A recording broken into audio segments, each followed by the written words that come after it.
पहाड़ों से अब आपको लेकर चलते हैं पश्चिम बंगाल के जमीन पर, जहां चुनावी घमासान के बीच कटमनी का मुद्दा सियासी तकरार की वजह बन चुका है। हालांकि बंगाल में कटमनी का मुद्दा दशकों पुराना है, लेकिन इस बार खुलासा यह हुआ कि ममता राज में कटमनी की मार सिर्फ हिंदुओं पर पड़ रही है और मुस्लिम वोट बैंक की राजनीति करने वाली दीदी ने मुसलमानों को इस लगाव से छूट दे रही है।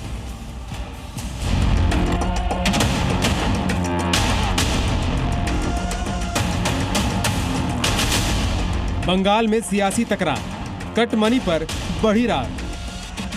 पूरे बंगाल में कमीशन और सिंडिकेट को बंगाल से दूर करने का काम भारतीय जनता पार्टी, भाजपा के शासन में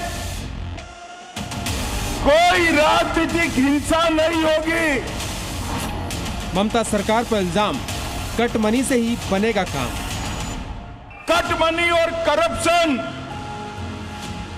भर्ती, ट्रांसफर, पोस्टिंग, बालू, कोयला, ये पूरी कटमनी सिस्टम ममता बनर्जी और उसके भतीजे ने चलाई।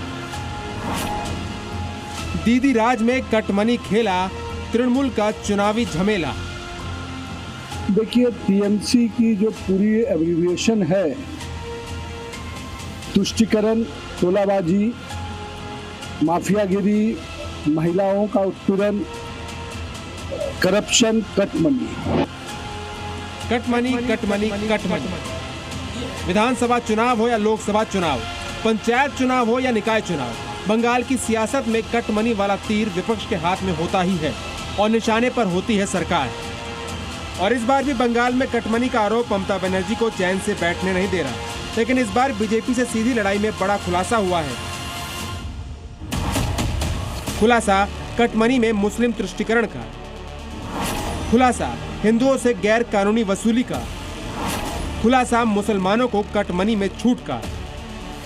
बंगाल के चुनाव में कटमनी पर मचे घमासान के बीच जब जी न्यूज इस पूरे मुद्दे की पड़ताल करने उतरी तो जनता ने साफ कर दिया कि ममता राज में किस तरह हिंदू कटमनी के निशाने पर है, कैसे हिंदुओं के हर काम में कटमनी का पेच फंसाया जाता है। ये बात तो सही है, वो टीएमसी का काम ही तो है कटमनी, हर जगह में कटमनी है। जो गरीब है वो तो पाता ही नहीं है, बड़ा बड़ा आदमी पाता है। कमीशन खोरी चलती है, हर चीज में कमीशन। हाँ, सब वही चलता है यहाँ। पैसा बगैर कोई काम नहीं होता है, पैसा दीजिए से काम हो जाएगा। बंगाल में माँ, माटी और मानुष की सियासत करने वाली ममता बनर्जी के राज में मानुष यानी आम जनता का क्या हाल है, उसकी वानगी देखिए।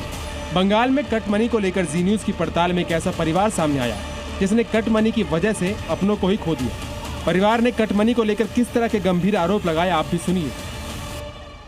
आपसे नहीं, मेरे से नहीं, जो मेरे घर में जो किराया रहते थे, वो पहले किराया रहते थे, वो आर्मी वाले थे। हाँ। उनसे मेरे से उनको जमीन खरीदा होगा। हमें सबको शौक है रॉयल पार्क में घर बनाना, सबका शौक निकल जाता है। जब से घर बनता है एक एक साइन के लिए पैसा चाहिए। कटमनी असल में अनऑफिशियल तरीके से लिया गया कमीशन होता है। इसे आप गैर कानूनी तरीके से कमाया गया धन भी कह सकते हैं। बंगाल के स्थानीय नेता सरकारी प्रोजेक्ट या सरकारी पैसों में कट मांगते हैं। कटमनी का हिस्सा पूरी तरह कैश में लिया जाता है, जिससे इसका रिकॉर्ड नहीं मिलता। और पश्चिम बंगाल में कटमनी का कल्चर हर सरकार में देखने को मिला। और बंगाल में सियासी चौका लगाने की तैयारी कर रही ममता बनर्जी की सरकार में कटमनी का पानी जनता के सिर के ऊपर पहुँच चुका है।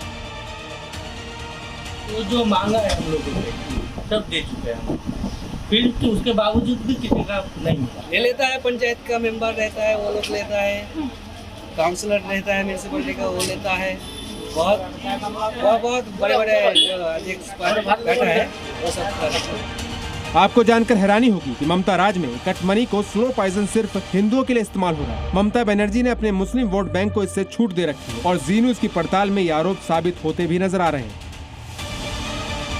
पूछा कटमनी को लेके, क्या वाकई ऐसा होता है कि कोई काम करने जाएंगे तो पैसे देने पड़ते? यहाँ तो कटमनी नहीं है, यहाँ कटमनी कोई बात नहीं है। यहाँ सरकारी कार्यालय जाते हैं, हाँ, वहाँ काम आसानी से हो जाता है। हाँ, कुछ हो जाता है।